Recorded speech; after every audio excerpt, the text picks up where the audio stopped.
Takeru Kamishiro was an average salaryman in modern-day Japan, living a soulless life where he had the same routine every single day while always yearning for more. Every morning, he woke up and took a bus to the office, worked till late in the evening before returning back to his dingy apartment where he would spend the rest of the time watching television. He always wanted more out of his life, and his wishes finally come true. When one night, he wakes up to find himself in a white void with nothing to see. His eyes soon focus and he finds out that he is sitting in front of a white-haired who claims that he is God himself. Shiro isn't a 13-year-old girl though, so he sits there unimpressed, asking where exactly he is. The god reveals that Shiro had died and is currently in a limbo where his soul is about to disappear forever. But God is willing to give him an option. God reveals that he can send him down to a different fantasy world called Animedesu if he wants, where he can relive his life as anyone he wants. This immediately grabs Shiro's attention, who felt like this was a dream come true. The god immediately takes out a clipboard and starts writing down the special skills that he would integrate within Shiro. And soon the time runs out and Shiro is sent to the fantasy world of Animedesu. When Shiro wakes up again, he finds himself in the middle of a forest and is overjoyed at the prospect of getting a second chance at life. He immediately gets up and starts exploring the world and soon finds his way out of the forest where he spots a small village at a distance. He immediately wants to check out what cool things he could find there, but decides that if he shows up without any money, people will think he is shady and won't even give him anything to eat. Suddenly, he remembers God telling him that he will have boosted scouting skills, which he could use to find expensive items and ingredients to sell it for a good sum. He stands up confidently with a stick in his hands and shouts to activate the magic, only to realize that nothing happened. This scares him as he wonders whether the god just scammed him. But soon he figures out that he was simply not using the correct word for it. When he uses the word search, the scouting magic activates, immediately showing him the locations of every single collectible item in the forest. He realizes that this ability is really handy and then tries to use another one of his abilities, which lets him gain more information about that particular item. He tries a combination of words when finally the word scan helps him activate his abilities and he manages to get more information about the type of things he could gather. Just like you at a buffet, Shiro grabs every single thing he could and analyzes their levels before putting it all in his side bag, which is also magical, and lets him store as much stuff as possible without any shady subscription fee.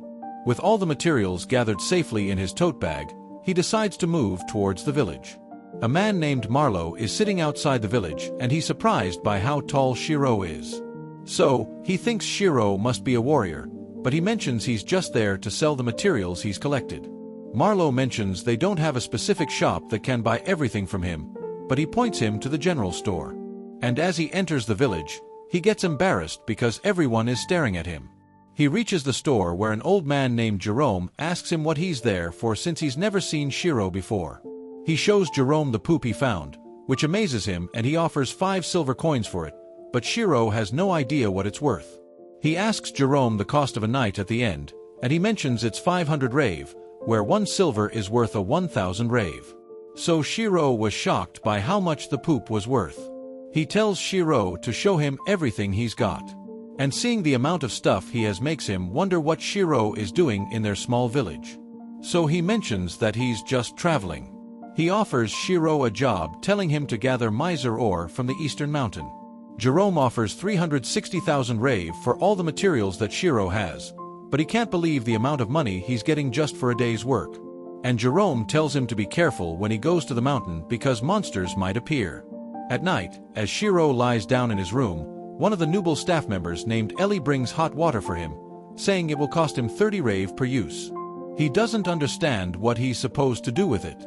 So, she tells him to wash his body, but he asks her if there's anywhere he can take a bath, and she reveals that only nobles have such facilities, which surprises him. She notes that a few mages can clean their bodies with magic. But even though they don't have any such people, he gets excited and pays her the money. After she leaves, he cleans his body using magic. And even though he's amazed by how convenient it is, he still feels unsatisfied since he prefers taking a bath. The next day, as Shiro goes to collect more materials, he runs into a corpse, which scares him, and he falls to the ground. As he looks around the body, he finds a letter from their sister telling him to stay safe, which makes him feel bad. So, he makes a grave before leaving. After that, he makes a barrier to protect himself from danger. After setting it up, He starts cooking, and as he takes a bite, he's surprised by how good it tastes. Shiro goes to the Forest of White Trees, also known as the Forest of the Ancient Dragon, where monsters can attack him at any moment. He lights up the forest with his magic, and he scans his surroundings, but he doesn't see any Mizuroris. He's confused because there aren't any monsters or living things there, which makes him wonder if it's because he smells bad, but he doesn't care as long as he can do his job without any trouble. He runs out of the forest and falls down a cliff. But he manages to chant a command that makes him fly and allows him to land safely on the ground. He sees there are a lot of ores around him, but he still doesn't manage to find a single Mizuror. He notices an ore reading, but he feels the ground shaking from an earthquake, so he knows he needs to get the job done quickly. He shoots a fireball at a rock and blows it up, and he's glad to finally have found the Mizur, but he decides to keep going in. He ends up finding a lake, and as he scans the water, he's shocked to see it's SS ranked. He realizes it's because the water has been imbued with the ancient dragon's mana, which means it must have lived there a long time ago. But the dragon Voldias suddenly wakes up and emerges out of the water. Shiro apologizes for trespassing in its home, and it's surprised that he can withstand its pressure. He introduces himself, which surprises Voldias that Shiro is a human because he can sense an overwhelming magic power from him. He notes that Shiro's power is just as strong as his own. So he asks for his help in reviving his child, and Voldias offers to give him Mizuror for his help. Shiro wonders where the egg is, and as he brings it out of the water, he's surprised by how big it is. He has no idea what to do with it. So Voldias tells him to pour his magic into it, and he thinks he should heat it up since it's an egg, but it starts sucking all of his magical energy while Voldias just stands by and laughs. As Shiro passes out, he sees a boy who notes that a normal person usually would run away after seeing a dragon. But Shiro is already changing the laws. He mentions he's been tinkering with the world for hundreds of thousands of years, and he's annoyed by how quickly Shiro has made a change. So, he decides to thin out the blessings he received. As Shiro wakes up, he sees the egg has hatched, and a little dragon jumps towards him. Voldias notes that it already has a real name, but he tells him to give it an alias, so he names her Bee. Voldias tells her to roam the world as much as she likes, and Shiro wonders how Voldias can trust his child to someone he just met. But he notes that it's because Shiro is stronger than him. As Voldias goes back into the water, he hits Shiro's bag with magic. But before they go out to the world, he cleans Bee since she smells. As they get out of the cave, Bee is excited and starts flying around since she has never seen the outside. But Shiro knows it's dangerous to travel through the forest at night. So he decides to make a camp. He takes out a glass of water from his bag for Bee, and he realizes Voldias has used magic to link his bag with the lake so Bee can drink as much mana water as she needs to grow. He gives Bee a second glass of water, but she tells him to drink it instead. After that, Shiro makes a barrier using magic stones, and he knows they're supposed to be precious items, but he can make them easily. He cooks a meal for himself, but he sees Bee drooling, so he gives her a bowl as well. As Bee tries to eat the dish, it ends up burning its tongue, so Shiro notes that he told it to be careful. Bee once again eats after it cools down, and Shiro was glad she likes it because it would have been boring if his partner only drank water as a meal. So he's glad that they both can eat the same things. He asks Bee if it's okay being away from her parents, but Bee just hugs him and he realizes it's saying that it will be fine as long as she's with him. He's surprised that even a kid like Bee is ranked highly, but he knows that children still need guidance. So he tells Bee to never do anything reckless even if it gets stronger than him. As he keeps giving Bee a lecture, she ends up falling asleep and he remembers how he asked for a cute partner, but he didn't think he was going to end up with a dragon. The next day, as they reach the forest, Shiro is surprised because it's completely the opposite to the last time he was there. He starts searching for sarung materials, and he tells Bee to stay close to him, but she comes flying back after seeing something. Shiro realizes they're surrounded by monsters, but he doesn't mind it because he thinks he might find a few valuable materials after defeating them. A flying monster appears above them, which scares Bee. But Shiro thinks it's nothing compared to Voldias. So instead of feeling scared, he starts drooling, thinking about eating its meat. He makes a shield around him and shoots eyes at the monster, which impales its body, making it fall to the ground. Bee warns him about the other 6 monsters that are about to attack him. So, he increases his speed and makes his body light using magic. He jumps into the air and kicks one of them, and he continues beating them up until they're all defeated. He starts collecting the meat, but he notices that there are even more monsters waiting for them up ahead, which annoys him because he needs to keep fighting them until they get out of the forest. B grabs him and tries to fly away, but he's too heavy, so he makes his body lighter using magic. B flies them up into the air, but he suddenly lets him go, which makes him come smashing down. He's glad to be alive, and he realizes B carried them to where they were camping.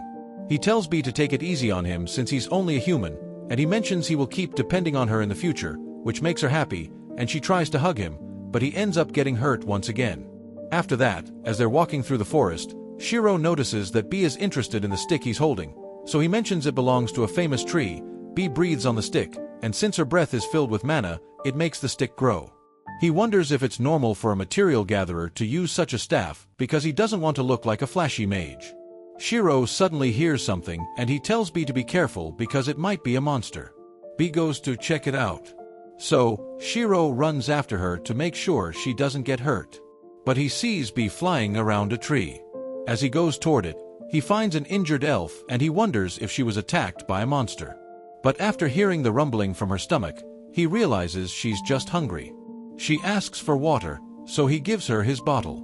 And after she finishes all of it, she seems fully revived. He sees that she's still feeling hungry, so he offers her the lunch that he packed. And she quickly starts eating it. She's shocked by how good it tastes and she thinks she's ascending to heaven from the flavor, but he mentions that anything would have tasted amazing to her since she was starving. He doesn't understand why she didn't pack any food even though she isn't that far away from the village. And he tells her that she smells, which makes her annoyed. So, she mentions it's because she's been camping for 3 days. As she's about to leave, she thanks him for saving her, but she's still annoyed that he called her smelly. After that, Shiro keeps gathering materials. And as they get out of the forest, B notices a carriage coming toward them, and Shiro is impressed that she can see that far away.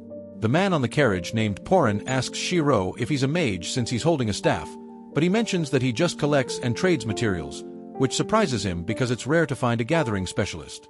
He offers to give Shiro a ride and he tries to refuse his offer since he's too big for the carriage. But Porin's children start laughing at him for how big he is. Porin doesn't mind it and tells him to get in. But as the little girl asks him to sit with her, he doesn't understand why children have started to like him ever since he came to the world. He apologizes for taking too much space, but they don't mind it because it's a rule in their village to help each other when in need. He asks them what they would have done if he were a bandit, but they know it isn't true because if he were a dangerous person, their magic item would have gone off. They notice something in Shuru's clothes, and they tell him to show them what he's hiding, but he's hesitant to reveal B's a monster, but they mention it's normal for adventurers to have monsters with them. So, he tells B to come out and the kids find her extremely cute. While their parents wonder if he is a dragon knight since he's carrying a dragon, he notes that he found a dragon egg, which surprises them even more because they didn't think it was possible to hatch them. At night, as they decide to set up camp, Shiro puts down magic stones to keep the monsters away, and he notes that if something does get close, B will alert them, which makes them relaxed. He offers to cook dinner as a thanks for their help. And as he takes out the ingredients, they think he's a mage, but he mentions that his bag is just a magic item. After he prepares dinner, everyone can't believe how good it tastes. But Shiro notices something is wrong with Porin. So he asks him if he didn't like the food, but he's crying because of how delicious it was, which makes Shiro laugh. As he enjoys the night with everyone, he thinks about how he was on Earth. He never realized how fun it was to have dinner with everyone instead of eating by himself. This is the end of A Gatherer's Adventure in Isekai Episode 2. Thank you so much for staying on this channel and watching our videos. Don't forget to like this video and subscribe to our channel so we can keep you updated with our latest content. See you in the next video.